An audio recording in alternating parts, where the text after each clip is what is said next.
Hallo, ich begrüße euch ganz herzlich zu einem neuen Video von Schuster Automobile. Heute habe ich mal wieder was Schönes für die CX-80-Fahrer unter euch. Stellt euch einfach mal Folgendes vor, ihr fahrt vielleicht in Urlaub und macht einen Ausflug und nutzt tatsächlich die 6 oder 7 Sitzplätze von dem Auto aus. Und wenn dann noch jeder wirklich Gepäck dabei hat, dann kommt man relativ schnell an die Grenzen vom Kofferraum. Und dann wäre es doch eigentlich schön, wenn man auf dem Dach vielleicht noch eine Dachbox hat, wo man das zusätzliche Gepäck einfach verstauen kann. Und damit diese Dachbox drauf passt, braucht ihr natürlich einen Lastenträger. Und das ist auch das Ding, was neben mir steht. Heute in dem Video zeige ich euch einfach mal, was ihr für einen Lastenträger braucht, damit es funktioniert. Wir packen ihn mal gemeinsam aus, was ist eigentlich alles dabei und was gibt es natürlich noch bei der Montage zu beachten. Und sicherlich gibt es noch einige andere Sachen, die mir bestimmt noch auffallen werden. Wenn euch das interessiert, bleibt auf jeden Fall dran. Gleich nach dem Intro legen wir los.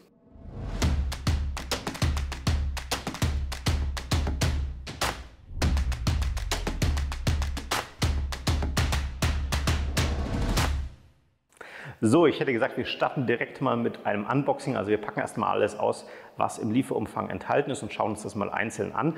Ganz am Anfang zeige ich euch gleich mal die Teilenummer, die ihr braucht, wenn ihr also einen CX-80 besitzt. Das steht hier am Rand.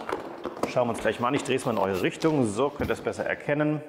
Dieses Teil ist also notwendig, damit ihr eine Dachbox an eurem Fahrzeug montieren könnt oder natürlich grundsätzlich alles Mögliche auf euer Dach montieren könnt. Denn das ist sozusagen die Basis für alles. Das ist der Lastenträger.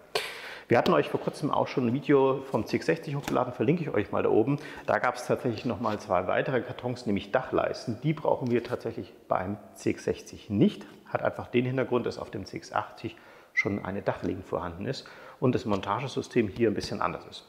Das schauen wir uns jetzt hier aber direkt mal an und ich packe mal hier mit euch das Ganze aus. So kommt das Ganze also bei euch bzw. beim Mazda-Händler an.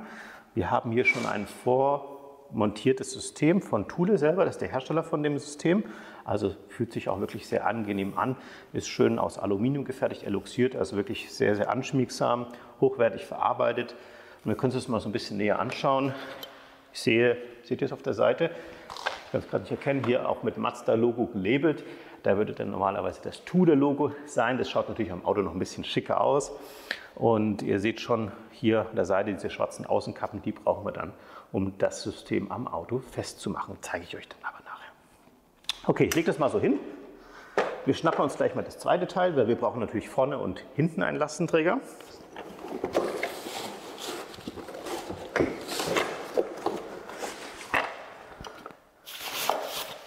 So, hier ist also das zweite Teil. Und damit man die nicht verwechselt, haben die auch unterschiedliche Größen. Ich zeige euch das mal, wenn man die nebeneinander legt. So, ich stehe mal hier hin und den hier hin. Ich hoffe, man kann es ein bisschen erkennen. Die haben eine leicht unterschiedliche Größe. Der etwas längere ist jetzt gerade bei mir, der kommt nach vorne. Und der etwas kürzere ist jetzt bei euch, der kommt dann nach hinten. Der Unterschied ist nicht allzu groß, muss man schon ein bisschen genauer hingucken. Dann gibt es aber natürlich noch mehr zu entdecken. Wir haben hier so 2 Gummis oder Gummileisten. Die werden benötigt, wenn wir zum Beispiel tatsächlich eine Dachbox drauf montieren, damit die ein bisschen satter aufliegt, dass sie nicht so leicht verrutschen kann, erzeugt dann auch weniger Geräusche. Wenn ihr jetzt beispielsweise auf dem Dachträger irgendwelche anderen Module draufbauen wollt, da gibt es ja Fahrradträger, Skiträger und was weiß ich noch alles, dann habt ihr wahrscheinlich eher so ein Nutzsystem, da ist so eine Schiene drin und dann wird eben das Teil dann direkt da drauf montiert. Aber wie gesagt, für eine Dachbox würden wir jetzt hier diese Gummileiste brauchen, zeige ich euch nachher auch noch. Hier gibt es wie immer dann auch noch eine Einbauanleitung. Auch hier der Tipp von mir, am besten immer online sich nochmal vom Mazda-Händler die frische Anleitung, die neueste Version herunterladen lassen. Denn es kann sein, dass zwischen dem Druck dieser Anleitung und vielleicht dem jetzigen Zeitpunkt sich noch irgendwelche Veränderungen ergeben haben. Deswegen ist es immer sinnvoll, die neueste Version auszudrucken. Bei dem anderen CX-60 Dachträger waren dann die Schlüssel nochmal in einem eigenen Tütchen drin mit ein bisschen Werkzeug dazu. Die Schlüssel sind tatsächlich jetzt hier bei diesem Dachträger schon eingesteckt. 4 Stück insgesamt an der Zahl, damit man die auch einzeln abschließen kann. Und Werkzeug brauchen wir tatsächlich nicht, weil es hier eben ein etwas anderes Montagesystem ist. Da wird einfach nur gedreht, aber das zeige ich euch gleich. Und das ist auch schon mein Stichwort, jetzt hoch zum Auto mit euch zu gehen und euch zu zeigen, wie man das System richtig installiert. Bevor ich mit der Montage des Lastenträgers anfange, bereite ich mir allerdings schon mal das System ein wenig hier vor Ort vor. Dann tue ich mich ein bisschen leichter und es geht auch schneller. Beim CX-60 hatten wir zum Beispiel mit dem Einziehen der Gummileiste ein bisschen gewartet, weil hier 2 Imbusschrauben waren zum Einstellen der Breite, falls das notwendig war. Hätte ich die Gummileiste vorher schon eingezogen, wäre ich an die Schrauben nicht mehr richtig rangekommen. Hier habe ich allerdings beim CX80 ein anderes System. Das System ist grundsätzlich flexibel und zieht sich dann eben durch Festdrehen des Dachträgers in sich fest, passt sich also an, gibt hier keine Schrauben, an die ich später ran muss. Deswegen kann ich das hier noch ganz bequem machen, anstatt das unbequem oben am Auto zu machen. Dazu öffne ich mir jetzt einfach hier diesen Dachträger, dass ich das ein bisschen besser bearbeiten kann. Schnapp mir eine der beiden Gummileisten, die sind übrigens grundsätzlich immer ein Stückchen zu lang, die müssen wir nämlich kürzen, das heißt, es ist egal, welche ihr nehmt. Und könnt jetzt hier die einfach so ein bisschen reindrücken. Falls das übrigens mal sehr straff geht, dann hilft einfach auch ein bisschen Wasser. Gerade oben, als ich das gemacht hatte, habe ich das gemacht. Hier habe ich allerdings ein bisschen mehr Ruhe, ein bisschen mehr Kontrolle. Da reicht es auch ohne Wasser. Geht aber tatsächlich ein bisschen straffer. So, und schaut halt wirklich, dass das schön die Nasen einrasten. Dann schnappt euch ein Cuttermesser oder eine Schere, ganz wie ihr wollt. Hier seht ihr den überstehenden Stelle. Ihr geht einfach so ein bisschen schräg ran, ohne euch natürlich zu schneiden.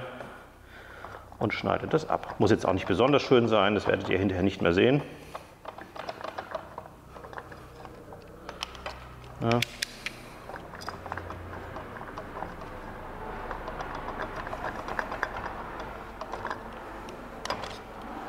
So, eine Seite haben wir schon mal.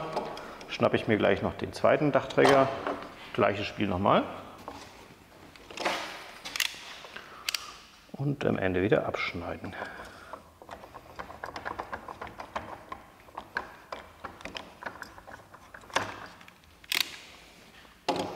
So, das war es auch schon. Und ihr seht schon hier auch am Verschnitt, dass wir tatsächlich einen kleinen Unterschied bei der Größe haben. Ist nicht ganz so deutlich wie beim CX60. Ich schätze mal so ca. 3 cm Unterschied. Aber es gibt natürlich noch eine einfache Methode, um jetzt wirklich die richtige Seite zuerst zu montieren oder auf der richtigen Position ist, wenn er den Dachträger umdreht.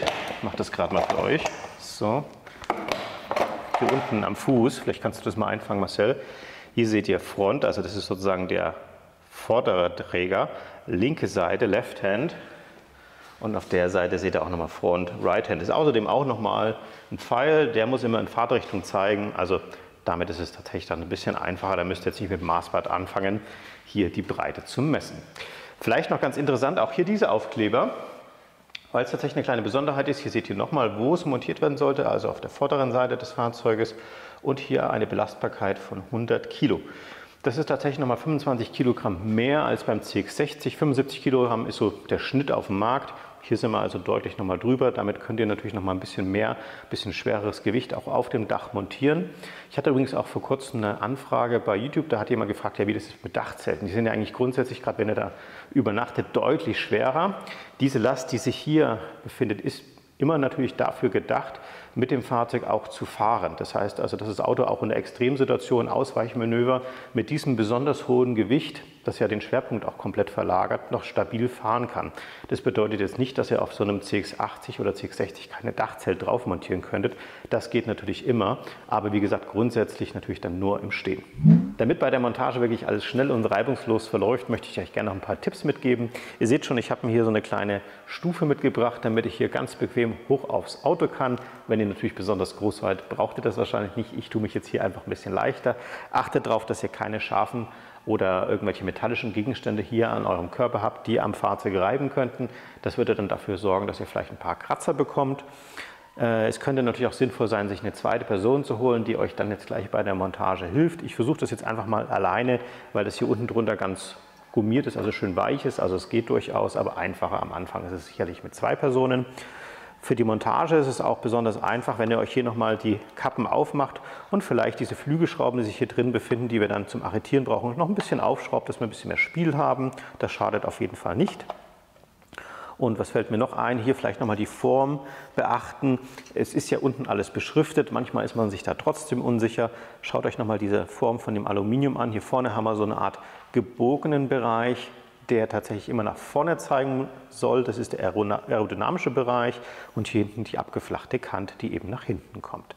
Das bedeutet es also für mich, wenn das der vordere Dachträger ist, abgerundeter Bereich nach vorne und dann nehme ich mir diesen Dachträger einfach so, lege ihn mir schon mal so ein bisschen passend hin und wir müssen gleich ausmessen 50 cm von der Spitze vom von der Dachreling von vorn nach hinten, also ungefähr ein halber Meter, könnt ihr schon mal so ein bisschen anpeilen, wo das denn ungefähr wäre. Und dann stellt ihr euch das einfach mal so ein bisschen drauf. So, ich fange an, mir das da hinten einfach mal drauf zu legen, bis es dann runterschnappt. So. Und hier seht ihr diese Nase, die könnt ihr jetzt hier mit dem Finger schon mal so ein bisschen einfädeln. Jawohl. Ein bisschen lockerer machen. Und dann rastet das eigentlich auch schon ein. Jetzt habt ihr im Endeffekt schon die schwerste Arbeit getan. Der Dachträger sitzt jetzt schon mal stabil auf dem Fahrzeug. Ich schnappe mir gleich noch mal den zweiten Dachträger, lege den auch schon mal drauf und dann fangen wir mit Vermessen an, denn meiner Meinung nach ist das die schnellste und einfachste Methode. Der zweite Dachträger wird wiederum mit der weichen, runden Seite nach vorne montiert, ungefähr in einem Abstand von 80 cm. Das kann ich jetzt ungefähr schon mal so einpeilen, dass ich ganz grob richtig liege. Halte mir die eine Seite fest und versuche hier mit meinem Arm als Verlängerung das zu stützen. Warte, bis es hier hinten eingreift und hier schon mal auch reingeht in das System. So, wie gesagt, ist alles gut geschützt hier durch die Gummis und das reicht jetzt erstmal vollkommen aus für den Anfang. Jetzt schauen wir uns vorne den Dachträger an, dass wir wirklich genau die 50 cm erreichen. Dann messen wir die 80 cm und danach wird der Dachträger fixiert.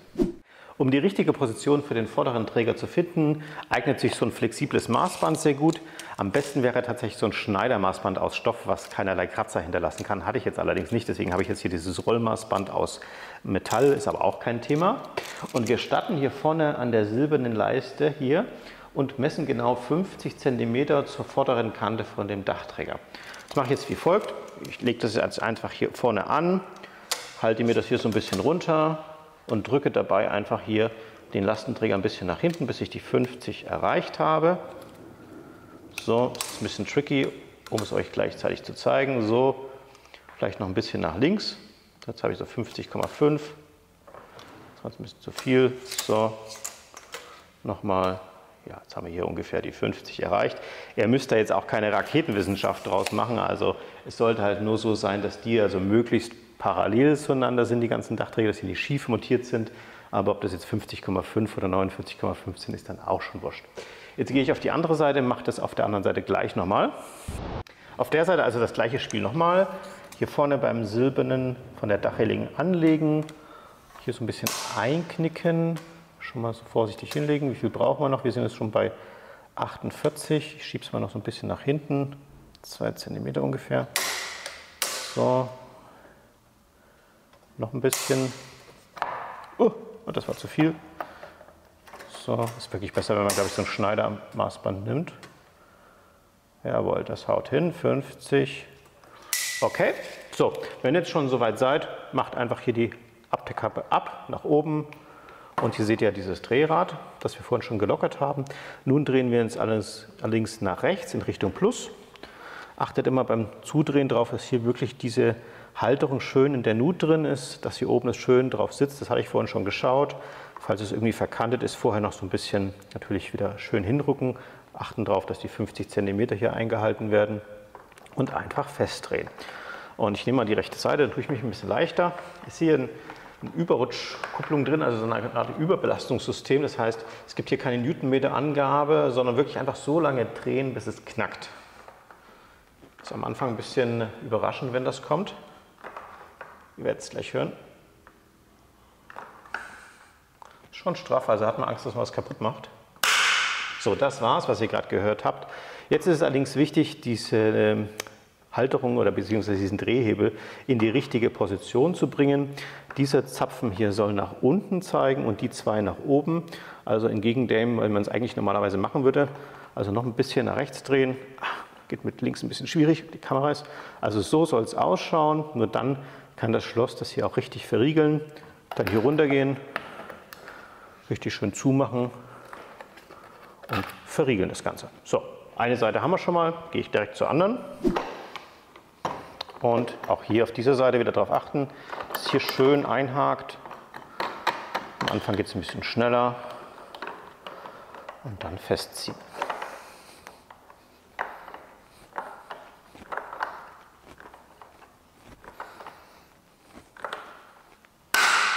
Jawohl, auch das hier hat wieder gut geklappt. Ihr seht schon, es steht eigentlich schon fast richtig. Unten hier der Zapfen in der Mitte und zwei nach oben.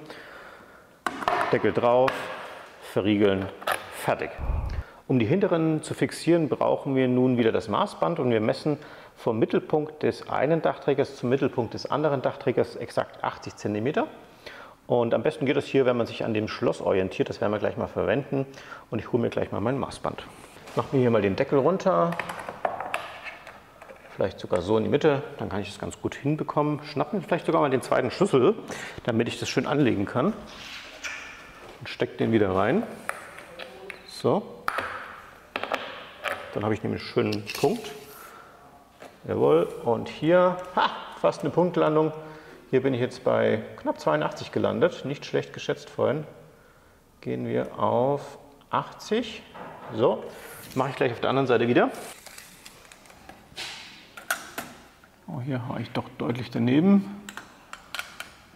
So, und 80 passt. Super. Jetzt das gleiche Spiel wie vorne, einfach wieder fixieren. Bis zum Knackgeräusch. Position beachten, so, und Deckel zu, abschließen, andere Seite. Hier seht ihr jetzt nochmal ein schönes Beispiel. Tatsächlich ist es jetzt nicht richtig eingerastet. Das heißt, hier müsst ihr jetzt noch ein bisschen spielen, dass es wieder unten reingeht und jetzt erst wieder fixieren, dass man da nicht eben versehentlich was fixiert, was gar nicht richtig fest sein kann. So.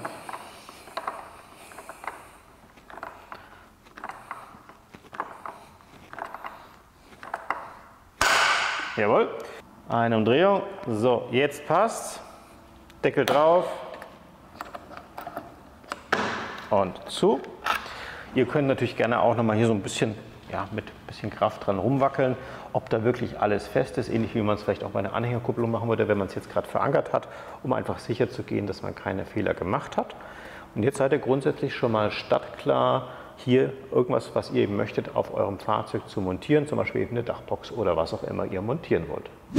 Ganz genauso wie wir das beim CX-60 auch schon gemacht haben, werden wir hier beim CX-80 auch mal die Kombination aus Lastenträger und Panoramadach für euch testen. Wenn man nämlich in die Einbauanleitung schaut, steht da, dass man das Panoramadach bitte nicht verwenden soll, weil es zum Zusammenstoß zwischen Panoramadach und dem Lastenträger kommen könnte beim Öffnen. Und wir probieren das aber trotzdem mal aus, um zu schauen, ob das wirklich stimmt. Als allererstes kippe ich mal das Dach an, so als wenn man es normalerweise ein bisschen lüften wollte. Probieren wir gleich mal aus. Vielleicht kannst du das mal einfangen. So, das ist jetzt die maximale Lüftungsstufe, die ich einstellen kann. Höher geht es beim Lüften auch nicht mehr. Hier seht ihr schon aus meiner Sicht genügend Platz vorhanden. Das ist also durchaus genau wie beim CX-60 möglich. Jetzt gehe ich allerdings noch mal einen Schritt weiter und öffne wirklich das komplette Panoramadach für euch. Und dafür habe ich hier oben auch so eine Metallleiste aufgelegt. Die soll jetzt einfach mal eine Dachbox simulieren, die sich hier auf dem Lastenträger befindet. Und dann schauen wir uns mal an, wie knapp das Ganze ist.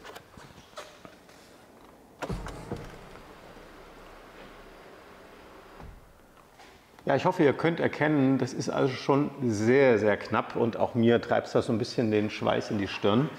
Insbesondere hier am vorderen Bereich ist es wirklich ganz wichtig, dass man sich an die Montagerichtlinie von Mazda hält, dass man wirklich nicht mehr als 50 cm Abstand hält. Hätte ich jetzt hier 52, 53 oder 54 cm, dann wäre das Risiko extrem groß, dass bereits beim nach hinten schieben hier das Glas an dem Metall schabt und dann eben hässliche Kratzer verursachen wollte. Insbesondere hier oben seht ihr auch zwischen der Leiste und dem Panorama doch nur einen sehr, sehr kleinen Abstand. Wenn jetzt zum Beispiel diese Dachbox von euch oder irgendwas, was ihr da oben montiert, einen kleinen Bauch hat oder ein bisschen durchhängt in der Mitte, dann funktioniert das natürlich auch nicht mehr und auch da könnte es eben zu Schäden kommen. Mein Tipp also an euch, lasst es besser bleiben, ankippen zum Lüften ja, nach hinten schieben, öffnen des Panoramadachs besser nicht machen, das Risiko ist einfach viel zu groß. Wie ihr sehen könnt, ich habe die zwei Lastenträger schon mal abgemacht, das haben wir jetzt nicht extra nochmal Video aufgenommen, weil es wirklich so einfach ist, einfach nur Schrauben aufdrehen und abmachen. Aber an der Stelle gibt es noch ein paar wichtige Fragen oder Themen, die vielleicht euch interessieren in diesem Zusammenhang. Einer der Klassiker ist natürlich, gibt es irgendwelche Geschwindigkeitsbeschränkungen, die man beachten muss. Und wenn ihr den Lastenträger alleine montiert habt, also ohne irgendwelche weiteren Sachen, gibt es keinerlei Geschwindigkeitsbeschränkung, könnt ihr wirklich maximal die Geschwindigkeit eures Fahrzeuges fahren. Aber, großes Aber, wenn ihr also wirklich irgendwas auf den Lastenträger drauf montiert, zum Beispiel eine Dachbox, Fahrradträger, dann gibt es sehr, sehr häufig Geschwindigkeitsbeschränkungen, die ihr einhalten müsst und auch solltet. Und wie ihr das am besten beim Fahrzeug einstellt, damit ihr eben nicht versehentlich zu schnell fahrt, haben wir euch übrigens schon mal ein Video zu dem Thema gemacht, nennt sich Tempolimit-Funktion, verlinke ich euch mal da oben, könnt ihr euch gerne mal im Anschluss danach angucken.